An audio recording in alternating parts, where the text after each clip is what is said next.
இந்த இந்திய ஆன்மாவின் ஒரு இதய துடிப்பாக விளங்கிக் கொண்டிருக்கும் எங்கள் மதிப்புமிகு பாசமிகு இஸ்லாமிய சகோதர சகோதரிகளே, உங்கள் அனைவருக்கும் இந்த பொதுக்கூட்டத்தின் முன்னிட்டு உங்களுக்கு எங்களுடைய வணக்கத்தை தெரிவித்துக் கொண்டு, மாவட்ட கழக செயலாளர் சொன்னதை போல இது ஒரு நோன்பு காலம். உள்ளத்தை உடலையும் தூய்மையாக வைத்திருக்க இந்த நோன்பு காலத்தை உருவாக்கி நபிகள் அவர்கள் இதை செய்யுங்கள் என்று கட்டளையிட்டு, அந்த கட்டளையை ஏற்று உலகம் முழுக்க பல நூறு கோடி மக்கள் இந்த நோன்பை எடுத்து இரவெல்லாம் கண்விழித்து இறைவனை வேண்டி இந்த சமுதாயத்தின் அமைதிக்காகவும் இந்த மார்க்கத்தின் நன்மைக்காகவும் வேண்டிக் கொண்டிருக்கக்கூடிய ஒரு காலம். மேலே இருக்கக்கூடிய நாங்கள் பெரும்பாலும் ஆண்கள், நாங்கெல்லாம் கடவுளை வேண்டணும்னா எல்லாரும் கஷ்டம்னா போய் சாமியை வேண்டுவோம், ஏதாவது எங்களுக்கு வேணும்.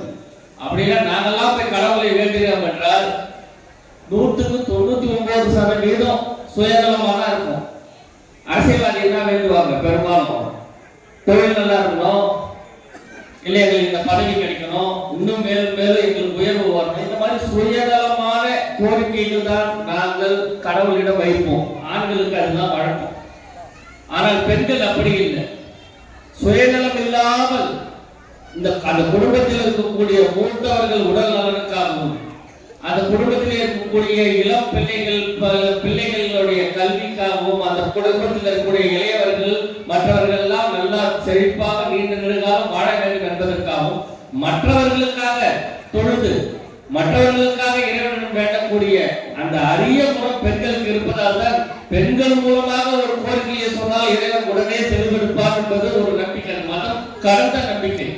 அதனால்தான் எல்லா குடும்பத்திலையும் பெண்கள் குடும்பத்தின் அச்சாணியாக ஆணிவேர்களாக இருக்கிறார்கள். அப்படிப்பட்ட எனது அருமை இஸ்லாமிய சகோதரிகள் முன்னே எங்கள் கழக தலைவர், இந்தியாவின் நம்பர் 1 முதலமைச்சராக இருக்கக்கூடிய எங்களுடைய மாண்புமிகு தமிழ்நாடு முதலமைச்சரின் பிறந்த நாள் விழா பொதுக்கூட்டத்தை இங்கே பேசுவதில் மிகவும் பெருமை அடைகிறேன்.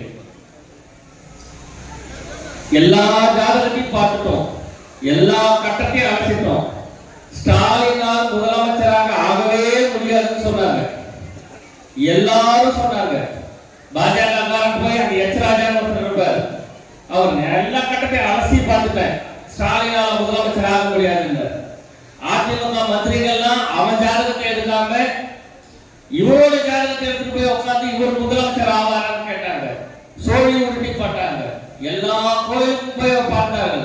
ஆனால் யாராலும் ஆக முடியாது என்பதை மக்களின் துணையோடு கழகத்தின் உழைப்போடு முத்துவேல் கருணாநிதி ஸ்டாலின் எனும் அந்த மகத்தான மனிதர் இன்று முதலமைச்சராகி 4 ஆண்டு காலம் ஆட்சி செய்தால் இப்படித்தான் ஆட்சி செய்ய வேண்டும், திட்டங்கள் போட்டால் இப்படித்தான் திட்டங்கள் போட வேண்டும் என்று இந்தியாவில் இருக்கக்கூடிய மற்ற மாநிலங்கள்லாம் வந்து இங்கே நம்மை பார்த்து கற்றுக்கொண்டு செல்லக்கூடிய அளவிற்கு எந்த பத்திரிகை சர்வே எடுத்தாலும், எந்த அரசு பட்டியலிட்டாலும் எல்லா துறைகளிலும் முதன்மை மாநிலமாக தமிழ்நாடு இருக்கிறது என்றால் இவர்தான் நம்பர் 1 முதலமைச்சர் என்று பெயர் வாங்கி இருக்கிறாரே, அந்த மகத்தான மனிதர் முத்துவேல் கருணாநிதி ஸ்டாலின் எனும் அந்த மகத்தான மனிதரின் பிறந்தநாள் விழாவை இங்கே இந்த பகுதி கழகம் கொண்டாடி கொண்டிருக்கிறது. அதுவும் எப்படி கொண்டாடி கொண்டிருக்கிறது? நலத்திட்ட உதவிகளோடு கொண்டாடி கொண்டிருக்கிறது. நாங்க வெறுங்கையோட வரல. இங்க எம்பி பேசும்போது, சட்டமன்ற உறுப்பினர் பேசும்போது சொன்னார், இங்க வந்து மாவட்ட கழக பொறுப்பாளர் பேசும்போது சொன்னார், பகுதி கழக பொறுப்பாளர் பேசும்போது சொன்னார். அவர்கள் பேசும்போது ஒவ்வொரு வார்த்தையும் பேசும்போதெல்லாம் நாங்கள் என்னென்னலாம் இந்த பகுதிக்கு செய்திருக்கிறோம், 4 ஆண்டுகளில் என்னவெல்லாம் செய்திருக்கிறோம் சொல்லி எங்களுடைய சாதனைகளை சொல்லி நாங்கள் வாழ்த்துக்களை கேட்கிறோம். வெறுமையா வரல. நாங்கள் பிறந்த நாள் பொதுக்கூட்டத்தை கூட ஒரு நலத்திட்ட உதவிகளை பொதுமக்களுக்கு கொடுக்க வேண்டும் என்று எங்கள் கழக தலைவர் ஆணையிட்டதின் பேரில் அப்படித்தான் ஒரு பொதுக்கூட்டத்தை நடத்தி கொண்டிருக்கிறோம். உங்களை அழைத்து வந்து ஒரு கூட்டத்தை நடத்தவில்லை. இது போன்ற ஒரு எண்ணம், இது போன்ற ஒரு ஆட்சி, இது போன்ற ஒரு நோக்கம், இது போன்ற ஒரு குறிக்கோள், மக்களின் நல்வாழ்வுக்காக மட்டுமே ஒரு குறிக்கோள் கொண்டு நம்ம செயல்படுவதால் தான் இன்னைக்கு தீட்டப்படுகிற திட்டங்கள் எல்லாம் பெண்களுக்கான திட்டங்கள். இன்னைக்கு இந்த 4 ஆண்டுகளில் இது பெண்களுக்கான ஆட்சியோ என்று சொல்லக்கூடிய உண்மையிலே ஆண்களுக்கு எதுவும் இல்லை. நாங்க போய் கேட்கிறோம். புதுமை பெண் ஒரு திட்டம் கொண்டு வர்றார் தலைவர், உங்களுக்கு தெரியும்.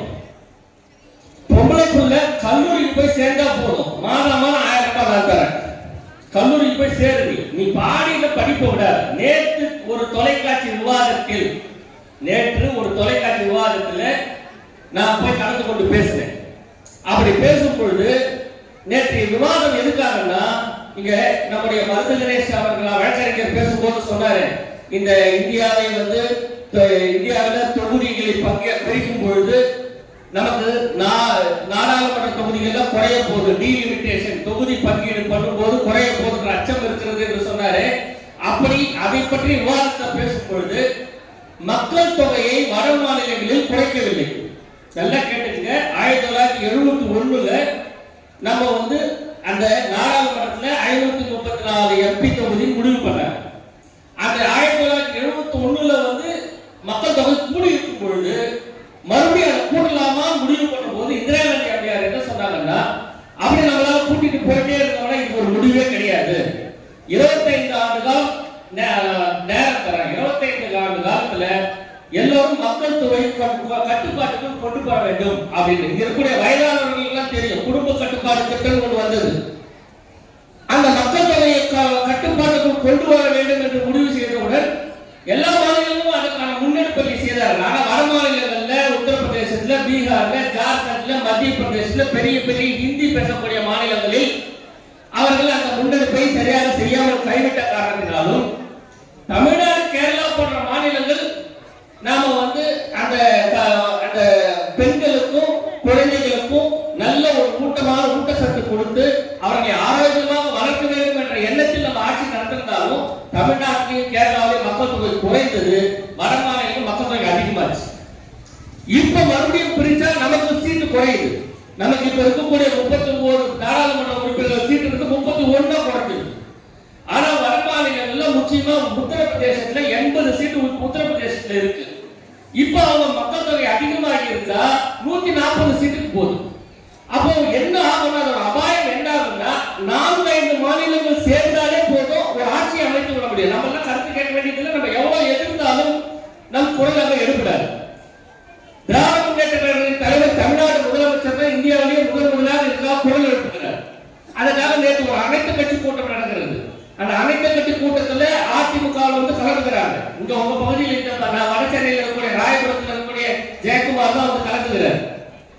கலந்து கொண்டு அரசு எடுக்கிற முடிவுக்கு ஆதரவு தெரிவித்து கையெழுத்து போட்டு வெளியே மாற்றி பேசுகிறார்.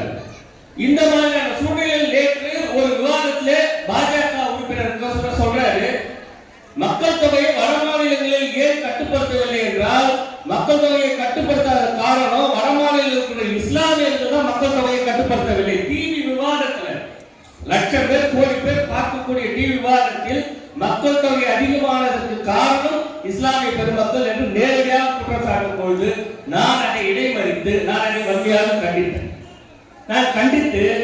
நான் பேசும்போது நான் என்ன சொல்றேன், 2 காரணம் சொல்றேன். இதை நீங்கள் தெரிஞ்சுக்கிறதுக்காக சொல்றேன். ஒன்று, இஸ்லாம் ஒரு மக்கள் தொகையை கட்டுப்படுத்த வேண்டும் என்பது குடும்ப கட்டுப்பாடு பண்ணி கட்டுப்படுத்துறது கிடையாது. ஒவ்வொரு குடும்பத்துக்கும் அந்த பொறுப்பு வரணும். தமிழ்நாடு எப்படி மக்கள் தொகையை கட்டுப்படுத்தியது என்றால், பெண்களுக்கு அதிகாரத்தை கொடுத்தது, பெண்களை படிக்க வைத்தது, பெண்களை சுயமாக சிந்திக்க வைத்தது, பெண்களுக்கு சுய உரிமை வேண்டும், சொத்துள்ள சம உரிமை வேண்டும், பெண்களுக்கு எல்லா முடிவுகளிலும் குடும்பத்தில் அவர்கள் எடுப்பதற்கான மரியாதை வேண்டும். தந்தை பெரியார் அவர்கள் பெண்களுக்கு என்னவெல்லாம் உரிமை வேண்டும் என்று சொன்னாரோ அதையெல்லாம் தமிழ்நாடு அரசு தொடர்ந்து திராவிட முன்னேற்ற கழக அரசுகள் எப்போதெல்லாம் அமைகிறதோ அப்போதெல்லாம் செய்து வருகிறது. 100 திட்டங்களை பட்டியல் போடலாம், 100 திட்டங்களை பட்டியல் போடலாம். இன்னைக்கு இந்த திராவிட மாடல் அரசு பெண்களுக்கு இலவசமா பேருந்துல விடியல் பயணம் கொடுக்கிறது. ஏன்னா நீங்க வெளியே போனோம்னா போயிட்டு ஒரு இடத்துக்கு போயிட்டு வரணும், எங்கேயாவது போயிட்டு வரணும்னா பஸ்ஸுக்கு காசு வரதுக்கு நீங்க வீட்டுல கேட்டீங்கன்னா கூட அதெல்லாம் தேவையில்லை, நீ உட்காரு, ஆம்பளை புள்ள போட்டோம், பொம்பளை புள்ள வேண்டாம், ஆம்பளை போட்டோம் வெளியே அப்படின்ற ஒரு சமூகத்துல பெண் பிள்ளைகளுக்கு பெண்களுக்கு எல்லாருக்கும் பேருந்துல இலவசம் சொன்ன உடனே இன்னைக்கு எத்தனையோ கிராமத்துல இருந்து பெண்கள் பக்கத்துல இருக்கிற நகரத்துக்கு போய் வியாபாரம் பண்றாங்க. இப்ப நகரத்துல போய் அவங்களுடைய விளைபொருட்களை விற்கிறார்கள். வெளியே போய்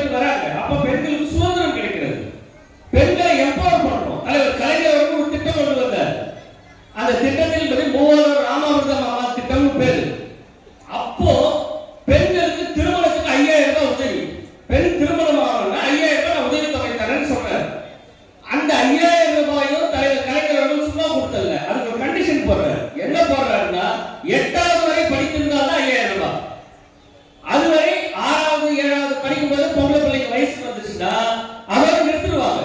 கிராமத்துல பள்ளிக்கூடத்துக்கு அனுப்ப மாட்டாங்க. வயசு வந்த பிள்ளை எதுக்கு ஸ்கூலுக்கு அனுப்புறோம், வேண்டாம் வேண்டாம் அப்படின்னு நிறுத்திடுவாங்க. எவ்வளோ பிள்ளைங்க புத்திசாலி பொண்ணுங்க, வகுப்பிலேயே முதல் மதிப்பெண் எடுக்கக்கூடிய பெண்கள் தொடர்ந்து படித்திருந்தால் இன்ஜினியராக, டாக்டராக, ஐஏஎஸ் ஆக, ஐபிஎஸ் அதிகாரிகளாக ஆகியிருக்கக்கூடிய வாய்ப்பு இருக்கிற பெண்கள் வீட்டில் வந்து முடக்கப்பட்டார்கள். அவர்கள் பள்ளிக்கே போல. தலைவர் கலைஞர் அவர்கள் அந்த 5000 ரூபாய் கொடுப்பதற்கு 8வது வரைக்கும் படித்திருக்க வேண்டும் என்ற ஒரு கண்டிஷன் போட்ட உடனே 8வது வரைக்கும் படிச்சுட்டோம். குடும்பமே அங்க அனுப்புது. இப்போ அப்பா அம்மா அனுப்புறாங்க. 8வது வரைக்கும் படிச்சது ஏன்னா 5000 ரூபாய் போயிடும். அந்த 5000 ரூபாய் 10000 ரூபாயா மாறிச்சு. 10000 ரூபாயா மாறும் போது 10வது வரைக்கும் படிக்கணும் கண்டிஷனை உயர்த்துறாரு கலைஞர்.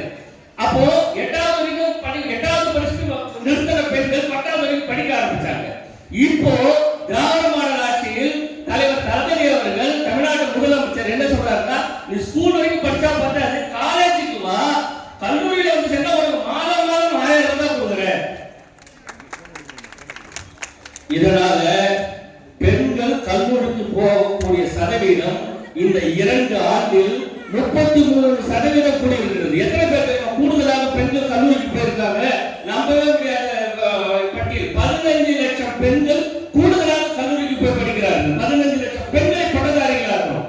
இப்ப ஒரு பெண்ணை பட்டதாரி ஆகிட்ட பிறகு அந்த பெண் 10 குழந்தைகள், 8 குழந்தை, 7 குழந்தை பெற்றுமா?